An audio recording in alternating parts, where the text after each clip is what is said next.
खुसखुशीत शंकरपाळे. हे शंकरपाळे अजिबातही तेलकट होत नाही. या व्हिडिओमध्ये आपण असं प्रमाण बघणार आहोत की हे शंकरपाळे खाऱ्या बिस्किटांसारखे होतील आणि खुसखुशीत होतील. चला तर मग लावा हजेरी, बघूया रेसिपी.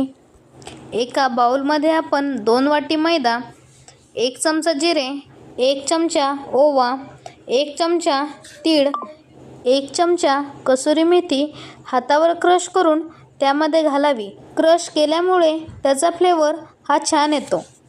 पाव वाटी गरम केलेले कडकडीत तेल त्यामध्ये टाकावे व ते चमच्याच्या साहाय्याने मिसळून घ्यावे. सर्व पिठाला छान पद्धतीने तेल लागेपर्यंत मिक्स करत राहावे. अर्धा चमचा मीठ किंवा चवीनुसार मीठ त्यामध्ये घालावे व हाताच्या साहाय्याने जोपर्यंत पिठाची मूठ वळली जात नाही तोपर्यंत पीठ मिक्स करत राहावे. मिक्स केल्यामुळे शंकरपाळी ही अगदी खुसखुशीत होतात. तुम्हाला स्पायसी आवडत असेल तर तुम्ही यामध्ये 1 चमचा मिरची पावडरसुद्धा घालू शकता. थोडे थोडे पाणी घालत याचा आपण घट्टसर गोळा मळून घेऊ. चपातीच्या गोळ्यापेक्षा घट्ट व पुरीच्या गोळ्यापेक्षा थोडा सैल असा आपल्याला या शंकरपाळीचा गोळा तयार करून घ्यायचा आहे. इथे आपला हा गोळा तयार करून झालेला आहे. याला रेस्ट करण्यासाठी आपण 15 ते 20 मिनटं एका ओल्या कापडाने झाकून ठेवूया. 15 ते 20 मिनटानंतर हा डो एकसारखा होईपर्यंत डो मळत राहावे.